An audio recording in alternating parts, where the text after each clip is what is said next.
inside of me. In this sense that I can look at you with love, seeing all that I can learn. Can you stay and I will grow? Oh, the hanging gardens of Babylon. Love. Hey everyone, welcome back to another video. It is February, so happy Love Month and happy Black History Month. Today's video is on a recommendation from one of my fellow Instagrammers. Her name is, or her handle is, @Tina's Tidbits. I'm going to put her handle down in the description of this video below. And if you're not following her already, please do so. Tina talks a lot about her health and fitness journey, wellness journey, which includes her being a vegan recently, becoming a vegan recently.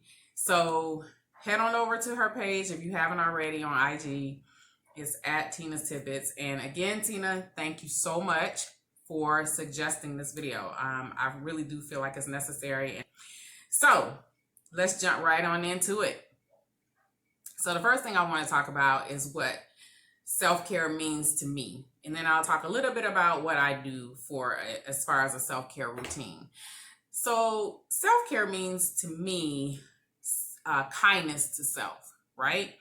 Because if we're not taking care of ourselves, and many times as women, we just don't. And we're also made to feel bad about it, to be honest.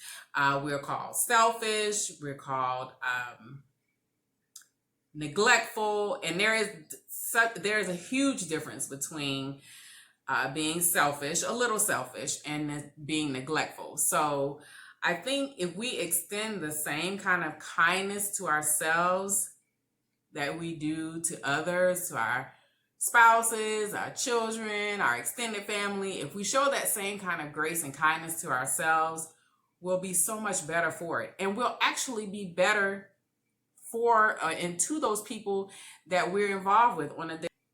I know that if I'm not taking care of myself, if I'm not pouring into myself, I'm no good for those people who care for me and who may actually need me. Because guess what? If I don't take that pause or hit that reset button, it can happen. That's when your body starts wearing down. That's when illness starts to set in, or just a plethora of things that are all negative.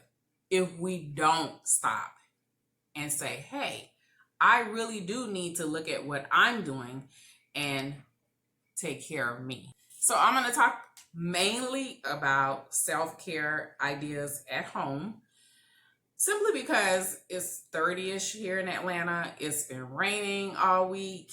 When this video comes out, Valentine's Day will have come and gone. So it's still winter though, technically, right? So I'm not going to talk about, the traditional ways of self-care, like manis, pedis, massages, now recently vaginal steams and that kind of thing. I'm not going to talk about anything, but that's mainly something that you're going to be doing outside of the home. So right into it. I think one of the main things that you must do when you're talking about self-care is you should be really concentrating on planning ahead your self-care day. So even if you don't plan on doing anything, but maybe like on a Saturday, you just plan to wake up, eat, go back to sleep, eat, go back to sleep. You still need to prepare, right? I still say get all of your meals prepared for that self-care day. Have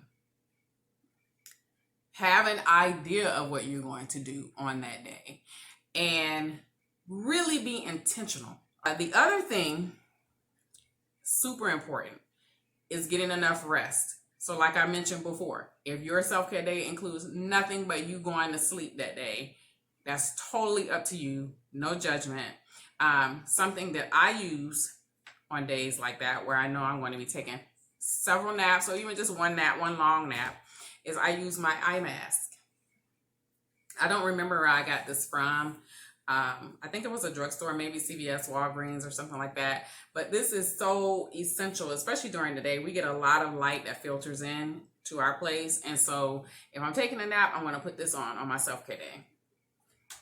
Something else that's super important, being comfortable and cozy.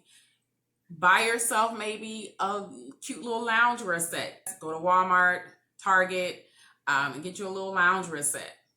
Something that's very important to me is my robe. So even if I'm not wearing a whole lot, I'm definitely going to have my robe on. This is my favorite robe, and I have a ton of robes, but this is my favorite one. If you've seen my August vlog, you know that I wore this even in the summer. So it's really comfy, really cozy. I got this from Macy's years ago, maybe 4 or 5 years ago. Super inexpensive, but just a good, solid, well-made robe. And you can't forget your slippers. Gotta have a nice, good pair of slippers too. Another thing that I like to do on my self-care days is I like to remove all social media or digital devices. And I only allow myself 1 hour to be on social media or use a digital device. And it's really helped me just really get centered and really reset and really get the creative juices flowing again for me. Something that I do instead of doing the devices and social media is I read. And right now I'm rereading Think and Grow Rich by Dennis Kimbro. It is Black History Month. And on that same note, last weekend I watched a PBS documentary on George Washington Carver. I've heard of George Washington Carver ever since I was a little girl, but I just never knew how fascinating this man was. And so to watch that was just incredible. It really was emotional to me. But again, if you're going to do a TV or YouTube or any kind of digital device, make sure that it's informational. Make sure that you can take away something from it and you're just not mindlessly doing a news feed. Something else I like to do on my self-care days is I like to call someone that I have not spoken to in a long time. So I have friends who live all over the country and we just lose touch. Life happens. We just lose touch. Before you know, it's been 6 months, it's been a year, it's been 2 years since you've spoken to that person. So that's something else that I do on my self-care days. I make sure that I touch base with at least one of my friends that I haven't spoken to in a long time. And it takes you sometimes back to a time, especially with that person, you're going to laugh about things that have happened in the past. You're going to laugh about things that are currently happening in your life. You're going to catch up. And it can also help you to start thinking of ways to do different things because you're going to get a different input from someone that you normally speak with. Super duper important. Reach out. And if you are going to go out on your self-care day, you are going to go, you do plan to, you're just like, hey, I've done the last time I did my self-care day, I was inside. I don't want to do that this time. Well, still be intentional about what you want to do. Maybe, and always choose a place that you always wanted to go to, but you never have made the time to go. I've lived in Atlanta for over 20 years, and my first time going to the Atlanta Botanical Gardens was like 3 years ago. And I'm like, why haven't I been here? I've been in Atlanta for so long. I've done Callaway Gardens, which is outside of the city, but I've never done the Atlanta Botanical Gardens. So if you are going to go somewhere, you do know you want to do that on your self-care day. Go to a restaurant that you've always been wanting to go to. Maybe it's a that you've always wanted to try, but do something different on your self-care day.